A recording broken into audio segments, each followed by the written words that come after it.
राधे राधे मित्रों, उत्कर्ष की online classes में आपका बहुत बहुत हार्दिक स्वागत, अभिनंदन। आज हम संस्कृत व्याकरण के जिसे आधार कहा जाता है उस प्रकरण का अध्ययन करेंगे और उस प्रकरण का नाम है संधि। उस प्रकरण का नाम है संधि। मित्रों, आपको विदित हो, आपको जानकारी हो तो रीट, आरटेट, यूपीटेट इत्यादि के एग्जामों में, सीटेट इत्यादि एग्जामों में, इत्यादि परीक्षाओं में संधि से लगभग 2 प्रश्न पूछे जाते हैं और 2 से 3 प्रश्न आपके लिए बहुत महत्वपूर्ण होते हैं। वैसे तो आपने पठन पाठन के समय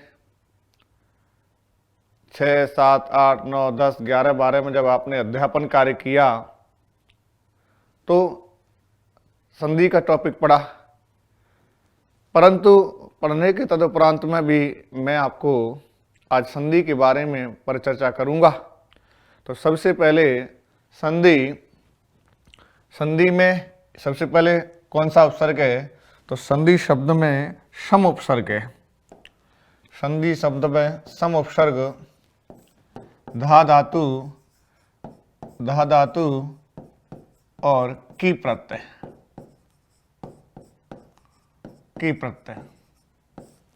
और मित्रों, संधि शब्द में पुल्लिंग है। संधि क्योंकि की प्रत्यांत शब्दों को पुल्लिंग में प्रयोग किया जाता है। की प्रत्यांत शब्दों का प्रयोग पुल्लिंग में किया जाता है। संधि, निधि, विधि, प्रविधि इत्यादि शब्दों को पुल्लिंग में ही प्रयोग किया जाता है। अब सम उपसर्ग हो गया, क्योंकि आपके पाठ्यक्रम के अंतर्गत उपसर्ग भी हैं। उपसर्ग किसे कहते हैं? उपसर्ग कितने होते हैं? 22, जो कि शब्द व धातु के पूर्व में लगाए जाते हैं। तो संधि शब्द में सम उपसर्ग हो गया। संधि शब्द में कौन सा उपसर्ग हो गया? सम, धा धातु और प्रत्यय की। और संधि शब्द का प्रयोग पुल्लिंग में किया जाता है। अब संधि की परिभाषा। अब हम संधि की क्या लिखेंगे? परिभाषा।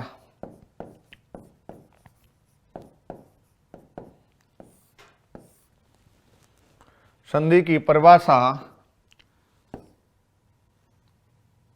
द्वयोः वर्णयोः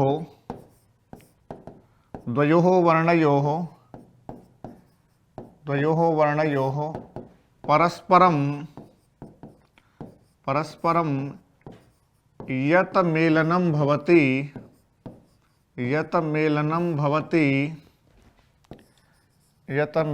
भवति ततः संधिः कथ्यते। 2 वर्णों के परस्पर मेल को संधि कहा जाता है। 2 वर्णों के परस्पर मेल को क्या कहा जाता है? संधि कहा जाता है। मित्रों, 2 वर्णों के परस्पर मेल को संधि कहा जाता है। नंबर 1। नंबर 2, परः सन्निकर्षः संहिता। वर्णों का आपस में समीप में लाना भी क्या कहलाता है? संधि। और संधि का दूसरा नाम संहिता भी कहा जाता है। संधि का दूसरा नाम क्या हो गया? संहिता। तो 2 नाम हो गए, संधि या संहिता। अब विद्वान संधि ना पूछ करके संहिता पूछे तो आपको समझ लेना चाहिए कि संहिता का मतलब संधि और संधि का मतलब संहिता होता है। इसी क्रम में संधि हमेशा सार्थक शब्दों के बीच में होती है। संधि सार्थक शब्दों के बीच में होती है। सार्थक का मतलब है अर्थ सहित सार्थक शब्दों के बीच में। संधि सार्थक शब्दों के बीच में होती है। कहने का भाव है कि संधि कर रहे हैं जहां से वो शब्द सार्थक होने चाहिए। संधि तत्सम शब्दों के बीच में होती है। तत्सम शब्दों के बीच में। तत्सम का मतलब मित्रों संस्कृत के शब्दों के बीच में होती है।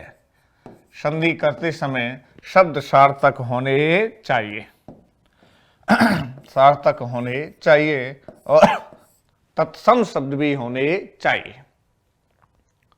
अब संधि मुख्यतः 3 प्रकार की होती है। संधि मुख्यतः कितने प्रकार की? संधि मुख्यतः 3 प्रकार की होती है। संधि के कितने प्रकार हुए? 3। संधि के 3 प्रकार होने के तद उपरांत में कौन कौन से होते हैं? तो संधि के 3 प्रकारों में सबसे पहले अच, और अच को क्या कहा जाता है? स्वर संधि।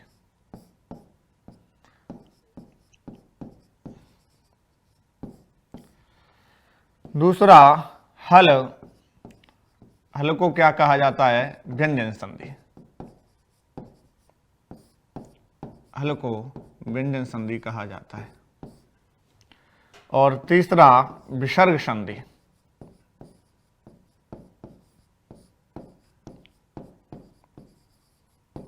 विसर्ग संधि। तो मुख्यतः संधि के कितने भेद हुए? 3। अच, अच का मतलब स्वर। दूसरा हल, हल का मतलब व्यंजन। और तीसरा विसर्ग। तीसरा विसर्ग। और संधि मुख्यतः 3 प्रकार की होती है। अब सबसे पहले अपन अच या स्वर संधि का अध्यापन कार्य करेंगे। अच या स्वर संधि का अध्यापन कार्य करेंगे, पढ़ेंगे उसको। अब देखो मित्रों, अच या स्वर संधि में सबसे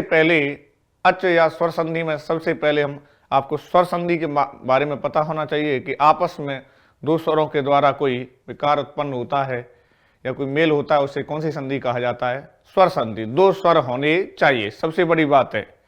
अच या स्वर संधि के परिभाषा का मतलब यही है कि 2 स्वर होने चाहिए। जो भी होगा 2 स्वरों के माध्यम से होगा। जो भी परिवर्तन होगा वो 2 स्वरों के माध्यम से होगा, 2 अच के माध्यम से होगा। अच का मतलब स्वर, और संस्कृत भाषा में माहेश्वर सूत्रों के आधार पर अच कितने होते हैं? 9। अच 9 होते हैं। और अच स्वरा, अच का मतलब होता है स्वर। अच का मतलब होता है स्वर। अब इसके अंतर्गत भी सबसे पहले कौन सी संधि? अयादि संधि। अयादि संधि का अध्यापन कार्य करेंगे। अयादि संधि का सूत्र है एचो अयवायावः। एचो अयवायावः। अयादि संधि का सूत्र हुआ एचो अयवायावः। एचो अयवायावः। मित्रों, एच में कितने वर्ण आते हैं? 4। सबसे पहले आपको जानकारी होनी चाहिए। और यहां से तो वैसे भी एक वर्णमाला में प्रश्न बन रहा है कि एच प्रत्याहारस्य या संयुक्त स्वरस्य क्रमः का। मैंने वर्णमाला पढ़ाई, वर्ण विचार वाला टॉपिक पढ़ाया जब मैंने अधिकांशतः इस प्रश्न को बार बार बताया कि एच प्रत्याहार का क्रम क्या होता है? ए ओ ऐ औ। तो एच में ए ओ ऐ और कौन सा? औ। इसके स्थान पर, एच के स्थान पर अयादि।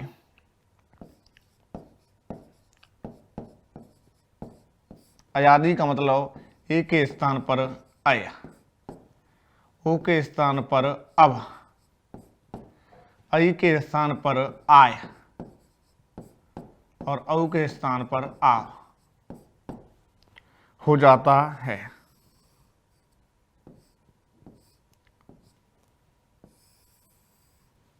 हो जाता है। बाद में स्वर परे रहते। स्वर परे रहते मतलब स्वर परे रहते का मतलब है स्वर बाद में होने चाहिए। जब स्वर संधि पढ़ रहे हैं, संधि विच्छेद कर रहे हैं, तो स्वर बाद में होने चाहिए। सूत्र हुआ एचो अय वाया व। अब एच, ए के स्थान पर क्या होगा अय, ओ के पे क्या होगा अब, आई के पे क्या होगा आय, औ के पे क्या होगा अब, स्वर बाद में होने चाहिए। यह परिभाषा अयादि संधि की हुई। मित्रों, 2019 में राजस्थान सरकार में संस्कृत विभाग में वरिष्ठ अध्यापक की परीक्षा हुई। वहां से आपके लिए यहां से क्या प्रश्न आया कि एचो अयवाया वह सूत्रण अनुसारे, और अधिकांशतः लेक्चरर की परीक्षा हो, सेकेंडरी की परीक्षा हो संस्कृत की, या संस्कृत विभाग में हो, यहां से अधिकांशतः प्रश्न बनते हैं कि एचो अयवाया वह सूत्रण अनुसारे एकारस्य स्थाने आदेशा भवति। ए के स्थान पर आदेश होता है, ओ के स्थान पर आदेश होता है, आई के स्थान पर आदेश होता है, औ के स्थान पर आदेश होता है। तो आपको यह ध्यान करना है, और आपको विदित ही है कि जब C TET, UP TET, R TET, REET इत्यादि में जब प्रश्न पूछे जाते हैं तो इसी तरह गद्य और पद्य से संधियों के प्रश्न किए जाते हैं, संधि का प्रश्न किया जाता है। अब यह इसकी परिभाषा हो गई। कैसे प्रश्न आए एक बार समझेंगे। प्रश्न आया उदाहरण के माध्यम से। प्रश्न आया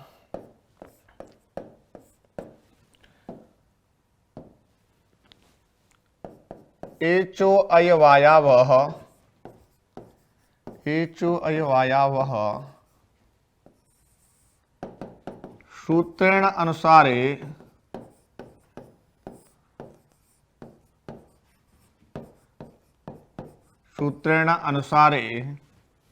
एचो अयवायावह सूत्रेण अनुसारे एकारस्य स्थाने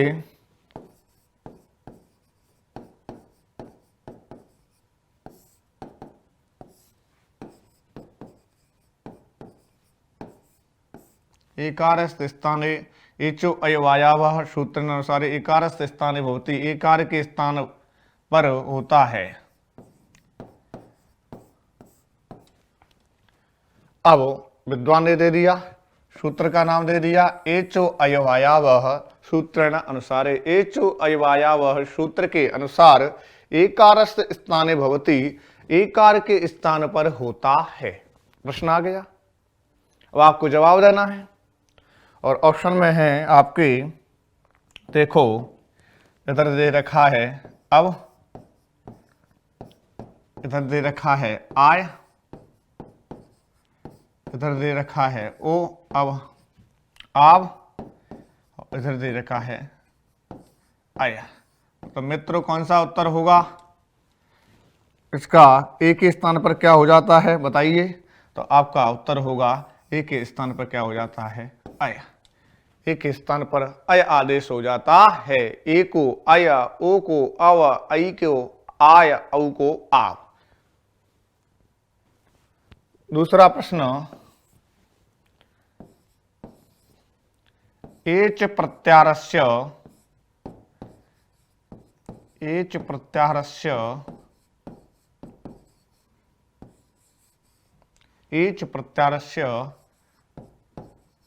क्रमः कः? एच प्रत्याहार का क्रम क्या होता है? और मित्रों, एच प्रत्याहार को संयुक्त स्वर के नाम से भी जानते हैं। तो संयुक्त स्वरस्य यह भी हो सकता है। एच प्रत्याहार को किसके नाम से जानते हैं? संयुक्त स्वर के नाम से भी जाना जाता है। तो एच प्रत्याहार का या संयुक्त स्वर का क्रम क्या होता है, यह आपको आना चाहिए। जैसे ए आई ओ औ, दूसरा ओ ए आई औ, तीसरा ए ओ आई औ, चौथा सर्वे।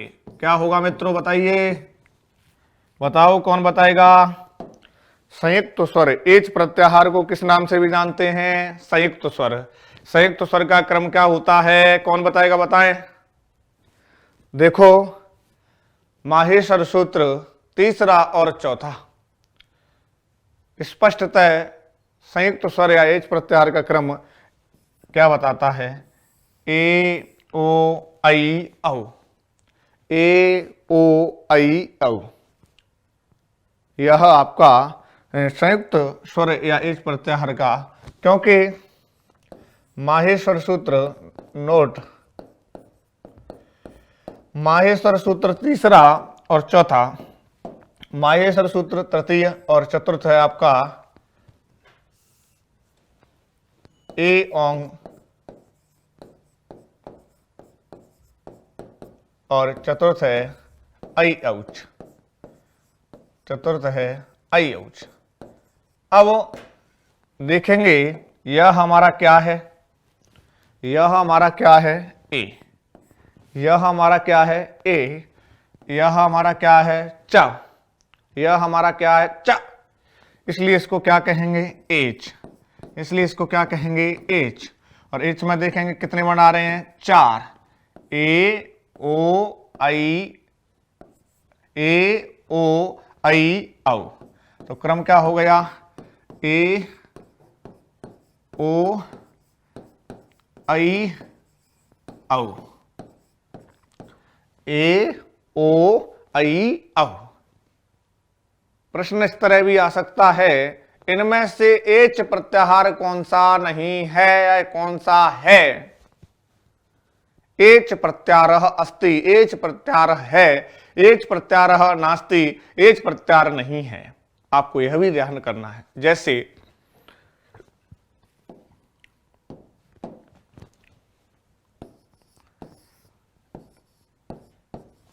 एच प्रत्याहारस्य, एच प्रत्याहारः या संयुक्त स्वरः एच प्रत्याहारः अस्ति, एच प्रत्याहार है। क्या एच प्रत्याहार, प्रश्न उन्होंने किया है एच। आपको यह आना चाहिए कि एच में कौन कौन से वर्ण आते हैं।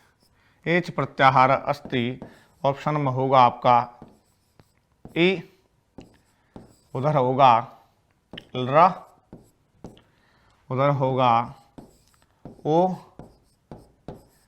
और इधर होगा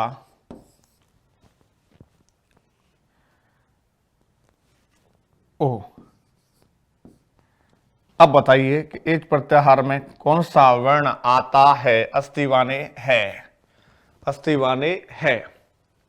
ई उ र ओ, चार ऑप्शन में दे रखे हैं। तो मित्रों आपको विदित तो होना चाहिए, आपको जानकारी होनी चाहिए कि ई उ र इनको तो मूल स्वर या लघु स्वर भी कहा जाता है।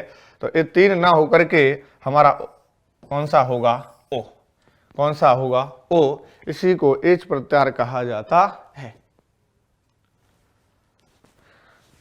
अगला प्रश्न ऐसे भी आ सकता है, एच प्रत्याहारः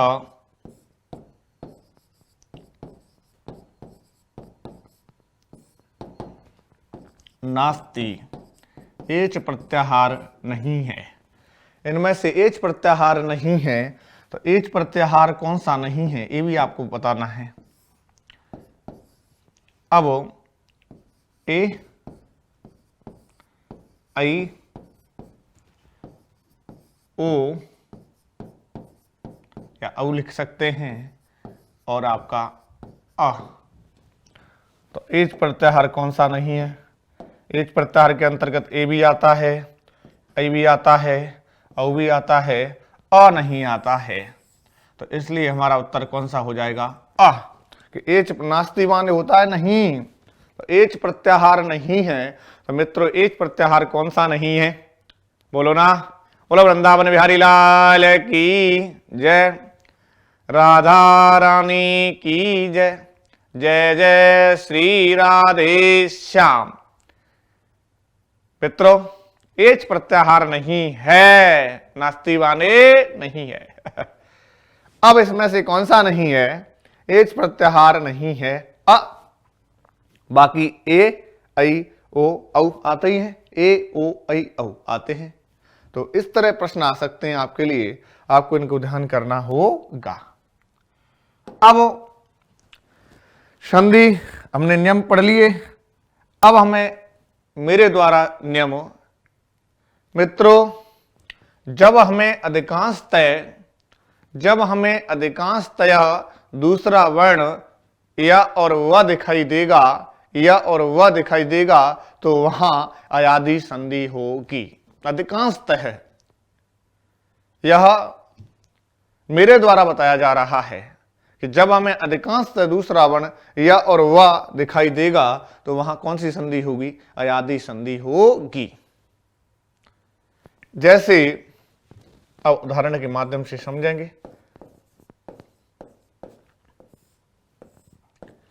अधिकांशतः दूसरा वर्ण, अधिकांशतः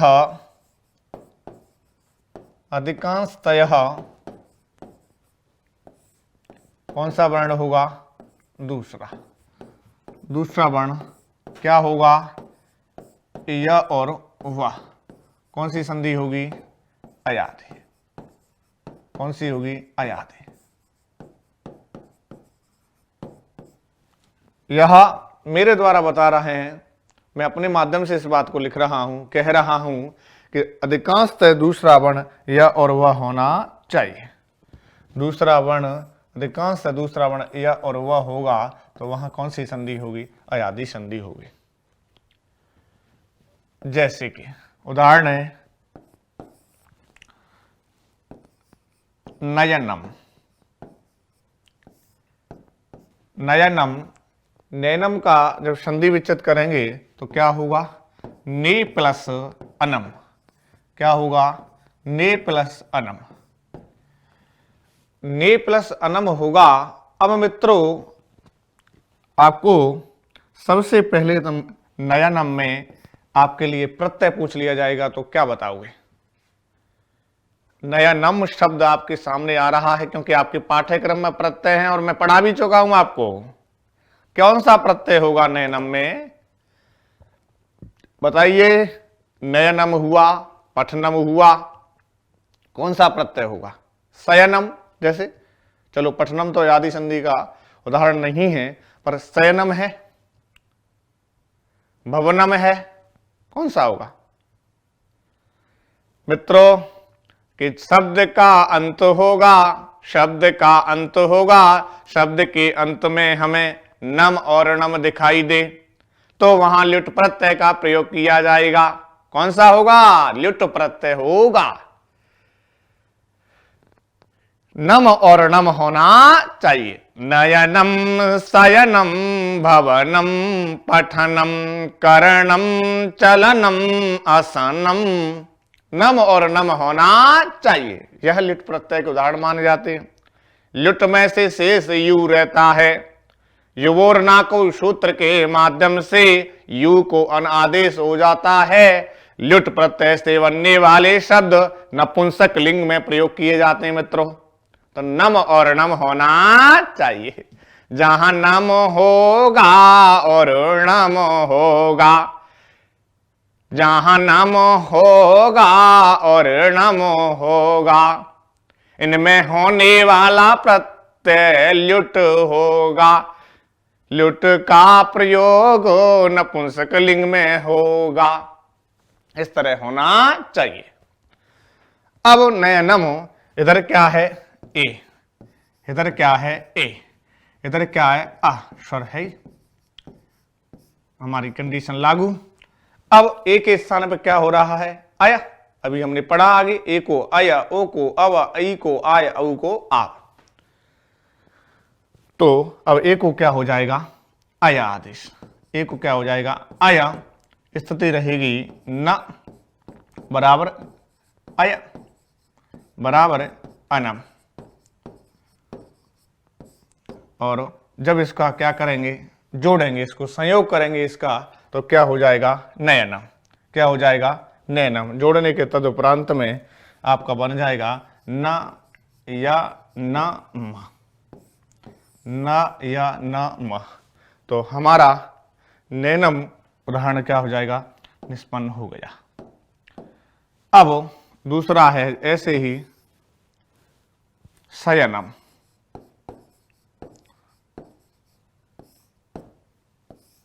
शयनम का से प्लस अनम, शयनम का से प्लस अनम।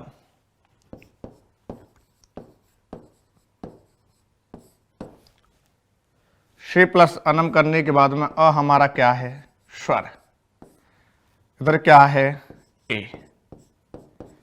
नियम हमारा लागू। ए को क्या होगा, ए को क्या होगा, आया। ए को क्या होगा, आया।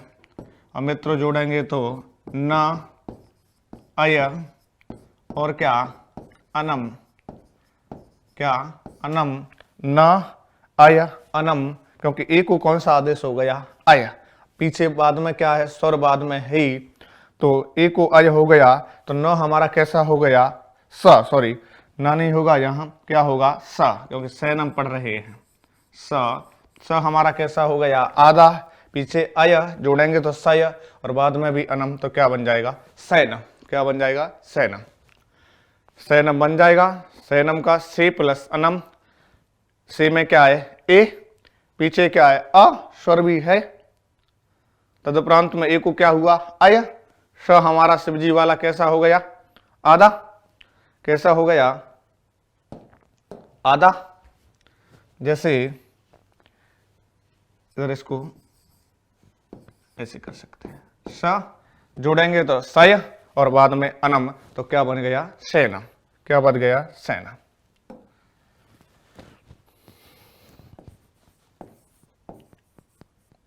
भवनम।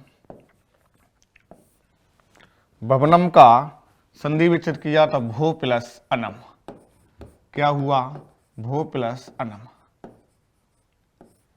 भो प्लस अनम हुआ मित्रों। तो भू में क्या है, ओ। भू में क्या है, ओ। इधर पीछे क्या है, स्वर। तो ओ को कौन सा आदेश, अब। आगे ओ को अब हो जाएगा, बाद में स्वर है ही, बाद में स्वर है ही, तो इधर भ कैसा होगा, आधा। इधर क्या आ जाएगा, अब। इधर क्या आ जाएगा, अनम। और इसको जोड़ेंगे तो क्या बन जाएगा, जोड़ेंगे तो क्या बन जाएगा, भ वो न म। कौन सी संधि हो गई। और आपको एक बात पता होना चाहिए कि वह कौन सा वर्ण है, दूसरा। वह कौन सा वर्ण है, दूसरा। उधर अभी हमने पढ़ा नयनम, नय में यह कौन सा वर्ण है, दूसरा। और शयनम में भी यह कौन सा वर्ण है, दूसरा। तो जब हमें अधिकांशतः दूसरा वर्ण क्या दिखाई दे, दूसरा वर्ण क्या दिखाई दे, यह और वह, तो कौन सी संधि होगी, कौन सी होगी, अयादि। कौन सी होगी, अयादि। मित्रों इसी क्रम में आगे अगला हमारा नैनम हुआ, सैनम हुआ, भवनम हुआ। अब पवनम। दूसरा वर्ण देखेंगे पवनम का, क्या है, वाह। और संधि विच्छेद करेंगे तो क्या होगा, पो प्लस अनम। पो प्लस अनम। पो में क्या है, ओ। इधर क्या है, अ, स्वर। अब पो में से ओ निकल जाएगा तो प कैसा हो जाएगा, आधा। इधर क्या आ जाएगा, अब। इधर क्या आ जाएगा, अनम। और जब जोड़ेंगे तो क्या बन जाएगा, क्या बन जाएगा, प ब न, क्या बन जाएगा, प ब न म। तो यहां भी मित्रों वह कौन सा वर्ण हो गया, दूसरा। तो ये कौन सी संधि हो गई, अयादि, क्योंकि जब हमें अधिकांशतः दूसरा वर्ण य और व दिखाई देगा तो कौन सी संधि होगी, अयादि। और अयादि संधि के मित्रों राजस्थान सरकार हो में या जहां भी कोई भी परीक्षा हो तो अधिकांशतः नयनम, पवनम, नायक, पावक, पवित्र, शयन, भवन, गायक इत्यादि उदाहरणों को ही पूछ लिया जाता है। अब वेरी मुश्किल उदाहरण, बहुत मुश्किल उदाहरण है और इसका नाम है पवित्र या पवित्र। यहां भी वह दूसरा वर्ण, क्योंकि यह और वह अधिकांश दूसरा वर्ण होगा, अयादि संधि,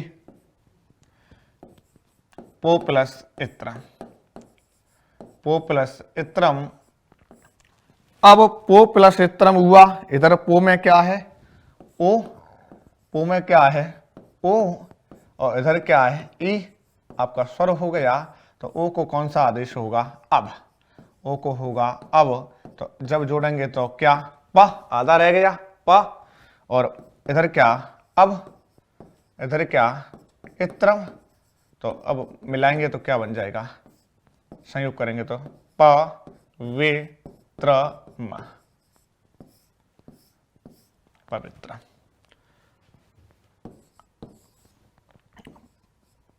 पावक, यह भी बहुत इंपॉर्टेंट उदाहरण है, पावक, यह भी बहुत मोस्ट उदाहरण है, पावक। पावक का संधि विच्छेद करेंगे तो पौ प्लस अकह, क्योंकि पा आ दिख रहा है, पाव पाव अव, पवित्रम, पव अव पाव आव, पौ प्लस अकह। इधर क्या है, औ, और यहां भी आपको देख लेना चाहिए दूसरा वर्ण क्या है, वाह, दूसरा वर्ण क्या है, वाह। तो जब हमें अधिकांश दूसरा वर्ण या और वह दिखाई देगा तो वहां भी कौन सी संधि होगी, अयादि। मित्रों यदि नियम भी आपको तकलीफ देता है याद करने में तो आप इस तरह भी इसको ध्यान कर सकते हो। और इधर क्या हो गया, स्वर। अब इधर प है हो गया हमारा आधा, और औ को क्या हो गया, इधर क्या, अकह, और जब जोड़ेंगे तो क्या बन जाएगा, पा व का, पावक। तो यह भी बहुत महत्वपूर्ण उदाहरण है, पावक। अब नायक, दूसरा वर्ण य और वह, दूसरा वर्ण य और वह। तो नायक का संधि विच्छेद नई प्लस अकह, नई प्लस अकह, नायक।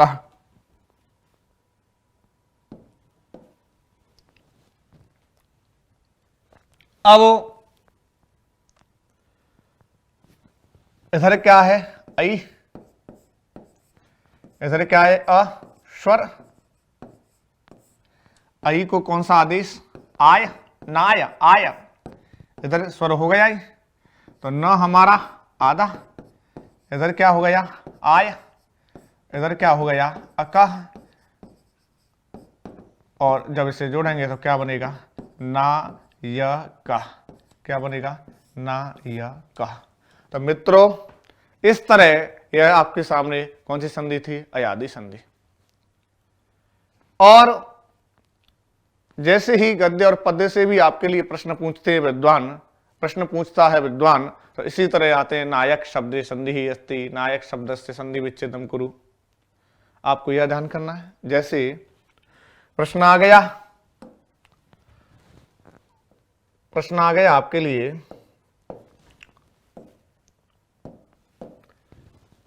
पावकः, पावकः शब्दे, पावकः शब्दे, पावकः शब्दे संधि अस्ति, पावक शब्द में संधि है। पावक शब्द में संधि है, आपके लिए इस तरह प्रश्न आएगा गद्य या पद्य से, और वैसे भी आ जाए सामान्यतः तो आपको समझना चाहिए। तो गुरुजी ने बताया था कि जब हमें अधिकांशतः दूसरा वर्ण क्या दिखाई दे, य और वह दूसरा वर्ण य और वह दिखाई दे तो वहां कौन सी संधि होगी, अयादि। और पा व कह बोलने में भी पा प से आव और अकह जब का बनता है पावक। ऑप्शन में होगा यण संधि, दूसरा दीर्घ संधि, आपका अगला अयादि और अगला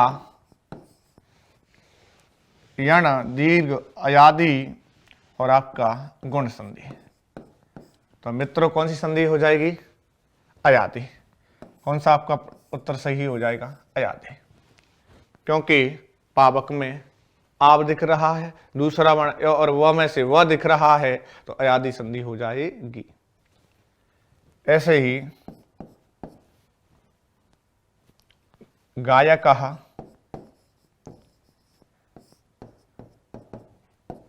गायकः शब्दे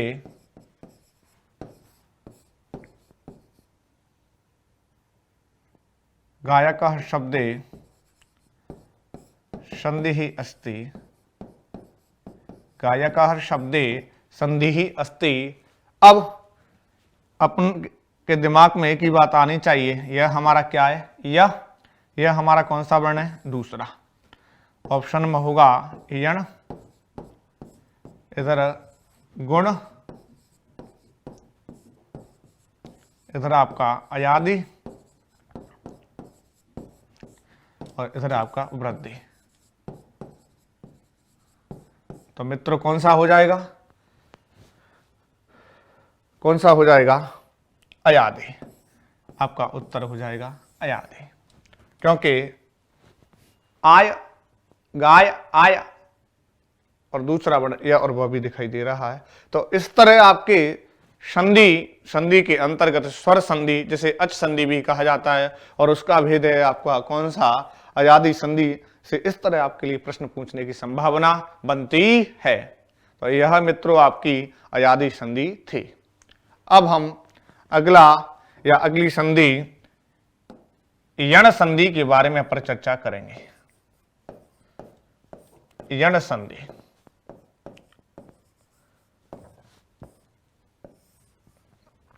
यण संधि देखो, यण संधि सबसे पहले इसका सूत्र हमें आना चाहिए और यण संधि का सूत्र है इको यणचि। यण संधि का सूत्र हो गया कौन सा, इको यणचि।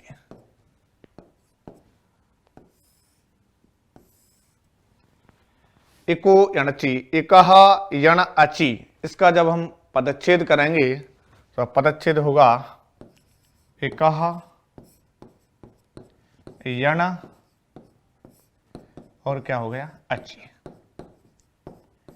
इकह यण अचि, एक के स्थान पर क्या हो जाता है, यण। एक के स्थान पर क्या हो जाता है, यण। अचि, अचि का मतलब अच, अच का मतलब स्वर बाद में होने चाहिए। जैसे एक,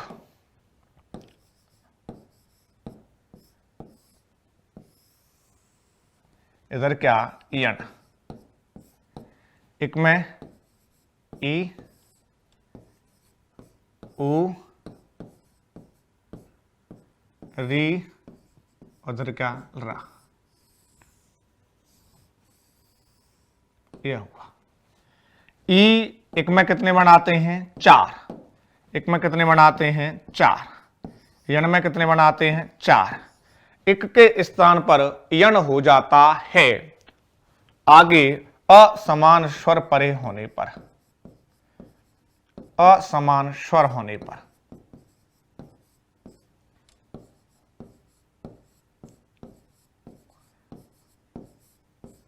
असमान का मतलब मित्रों, बंधु हो, असमान का मतलब है हम जिस वर्ण के स्थान पर जो कर रहे हैं वह आगे नहीं होना चाहिए। जैसे ई के स्थान पर या कर रहे हैं तो आगे ई नहीं होनी चाहिए। यह असमान का मतलब हुआ। अब एक में आ गए 4, यण में आ गए, हाँ तो एक ई उ री र, यण में ई के स्थान पर क्या हो जाएगा या, उ के पे क्या हो जाएगा व, री के पे क्या हो जाएगा र, और री के पे क्या हो जाएगा ला। तो ई को या, उ को व, ई को या, उ को व, री को र और री को ला हो जाता है। असमान स्वर बाद में होने चाहिए। यह मित्र इसकी परिभाषा हुई। पर अब मेरे द्वारा जब हमें अधिकांशतः या और व से पहले आधा वर्ण दिखाई देगा तो वहां यण संधि हो जाएगी। अधिकांशतः या और व से पहले आधा वर्ण होना चाहिए। इस तरह के उदाहरण 6, 7, 8, 9, 10, 11, 12 की पुस्तकों में देखने को भी मिलते हैं। जैसे क्या कहा इधर मैंने बताया, अधिकांशतः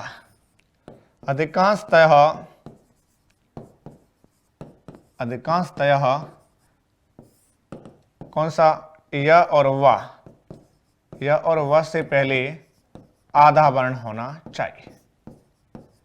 तो वहां कौन सी संधि होगी यण, वहां कौन सी संधि होगी यण संधि। इस तरह या और व से पहले कौन सा वर्ण होना चाहिए आधा वर्ण। जब आधा वर्ण विराजमान होगा तो वहां कौन सी संधि हो जाएगी यण संधि। या एक समझने के लिए भी नोट मान लो या अन्य मान लो। और यह सूत्र हुआ यण संधि का इकोवर्ण। अब एक बार उदाहरण के माध्यम से समझेंगे। विद्वानों, अभी आपके सामने एक और यण, जैसे कि यण वर्णों को अंतस्थ वर्ण भी कहा जाता है, अंतस्थ वर्ण भी कहा जाता है। यहां से अधिकांशतः आपके लिए प्रश्न पूछ लिए जाते हैं। जैसे कि प्रश्न आ जाते हैं आपके लिए, इनमें से प्रश्न आएगा आपके लिए यण वर्ण या यण प्रत्याहारस्य,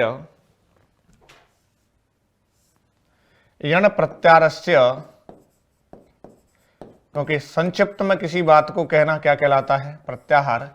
यण प्रत्याहारस्य या यण वर्णस्य क्रमः का। यह प्रश्न रीट और आरटेट राजस्थान सरकार में जो परीक्षा हुई है, सीटेट की परीक्षा हुई है, वहां यूपी टेट की परीक्षा हुई है, वही है मित्रों, वहां अधिकांशतः पूछा गया है।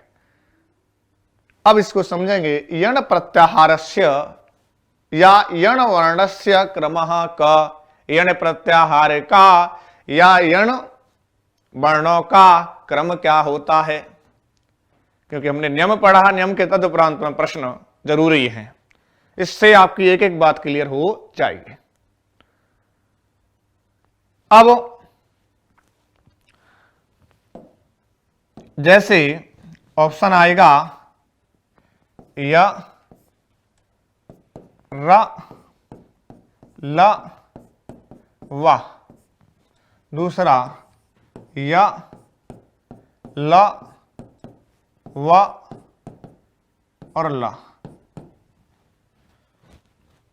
तीसरा या व र ल, चौथा व या र ल। बताओ कौन सा हुआ। देखो इसका उत्तर यण प्रत्याहार या यण वर्ग का उत्तर सही होगा आपका य व र ल, यह होगा य व र ल। परंतु मित्रों, आप में से अधिकांश आपके साथी आपका उत्तर नंबर 1 टिक करेंगे, क्योंकि हिंदी में अंतस्थ वर्णों का जो क्रम होता है वो यर लब मान लिया जाता है, और आप लोग प्रश्न को क्या कर देते हैं, गलत। इसलिए य व र ल होता है। और इधर यन प्रत्याहार या यन वर्ण का दूसरा नाम है, इन्हें अंतस्थ वर्ण के नाम से भी जानते हैं, अंतस्थ वर्ण भी कहा जाता है, अंतस्थ वर्ण भी कहा जाता है। मित्रों, संधि के पाठ्यक्रम के अंतर्गत से ही प्रश्न कर सकता है विद्वान। आप कहेंगे यह तो पाठ्यक्रम में ही नहीं था, कहां से आ गया? यह आपके पाठ्यक्रम में ही है। जब उन्होंने एकोवणची कह दिया तो एक और यण आ गए ना। अब देखते हैं, यण प्रत्याहार को, यण वर्ण को अंतस्थ वर्ण भी कहा जाता है, पहली बात। दूसरा, यह यवरल का होना मैं नहीं कह रहा हूं, माहेश्वर सूत्र 5वां और 6वां इसका वर्णन कर रहा है। 5वां है आपका, 5वें नंबर का माहेश्वर सूत्र कितने होते हैं? 14, ह य व र ट, और 6वां है आपका ल ण, 6वां है आपका लण। तो देखो, यह हमारा क्या है? यह, और यह हमारा क्या है? न। इसलिए इसको क्या कहा गया? यण वर्ण। क्या कहा गया? यण वर्ण। देखो, य व र और ल, और प्रत्याहार का निर्माण करते समय हलंत वर्णों को नहीं गिना जाता है, इसलिए इसका यण वर्णों का क्रम क्या हो गया? य व और र और ल। हलंत लिख सकते हैं, य व र ल, यह इसका क्रम। माहेश्वर सूत्र कौन सा? 5वां और 6वां हमें ज्ञान करा रहा है। यह हुआ इस तरह। अब यहीं से प्रश्न बन सकता है, इत्यस्मिन् अंतर्गत यण वर्णः नास्ति, इनके अंतर्गत यण वर्ण नहीं है। जैसे प्रश्न बन सकता है, यण वर्णः नास्ति, यण वर्णः नास्ति, यण वर्ण नहीं है, यण वर्ण नहीं है। अब आपके लिए ई, दूसरा उ, तीसरा र, सॉरी, यण वर्ण नहीं है, यण वर्ण में य, दूसरा व, तीसरा र, और चौथा स। तो यण वर्ण कौन सा नहीं है? देखेंगे एक बार मित्रों, इनमें से जवाब दें, एक बार दें जवाब। कौन सा नहीं है? यण वर्णः नास्ति, नास्ति माने नहीं है। इत्यस्मिन् अंतर्गत, इनके अंतर्गत यण वर्ण नहीं है। तो यण वर्ण कौन कौन से होते हैं? य व र ल, इसलिए क्या नहीं है? स। तो आपका उत्तर हो जाएगा स। स नहीं है, क्योंकि स वर्ण को कौन से वर्ण कहा जाता है? स स सह को ऊष्म वर्ण भी कहा जाता है, ऊष्म वर्ण या सल वर्ण भी कहा जाता है, इसलिए यहां स नहीं है। तो अब इसी क्रम में प्रश्न इस तरह भी आ सकता है, प्रश्न आ सकता है, इनमें से एक प्रत्याहारस्य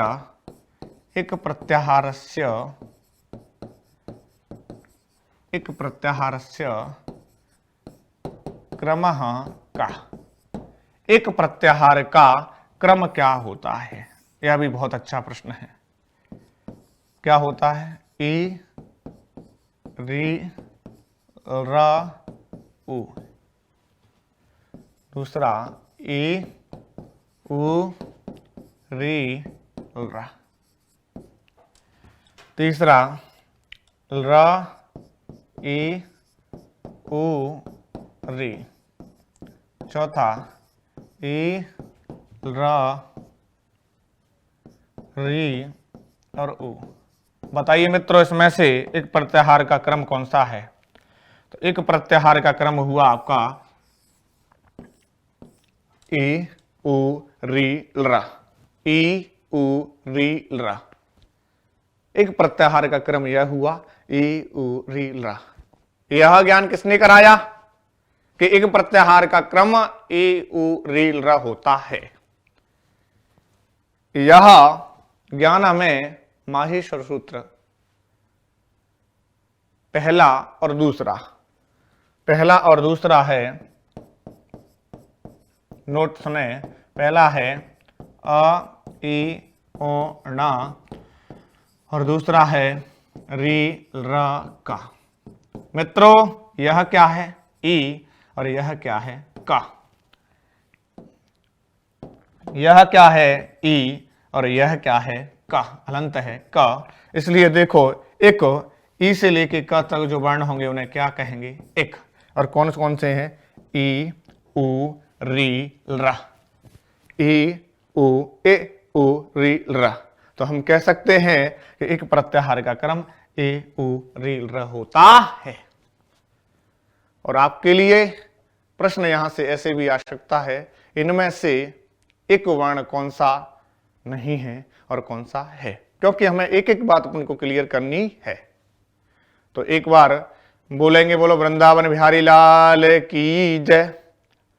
अगला इसी क्रम में आगे अध्यापन कार्य करेंगे। तो एक बार वृंदावन बिहारी लाल की जय बोलेंगे ना एक बार, क्योंकि कहा गया है जाको राखे साइया मार सके ना कोई। हमें हमेशा प्रभु का भजन करना चाहिए, क्योंकि कहा गया है कि राम नाम अति मीठा है, कोई गा के देख ले। राम नाम अति मीठा है, कोई गा के देख ले। आ जाते हैं श्याम जी बोला के देख ले। राम नाम अति मीठा है, कोई गा के देख ले। आ जाते हैं श्याम जी बोला के देख ले। बोला वृंदावन बिहारी लाल की जय। Click on the subscribe button to subscribe to our channel. Press the bell icon on the YouTube app and never miss another update. Download Karsh app from Google Play Store. Karsh app is one-stop solution for your competitive exam preparation with lots of unique and amazing features like create your own custom test, add YouTube videos in app library, add web reference link for quick revision, make your own custom flashcards. For each chapter, you can give online test and analyze your performance. So download Karsh app now.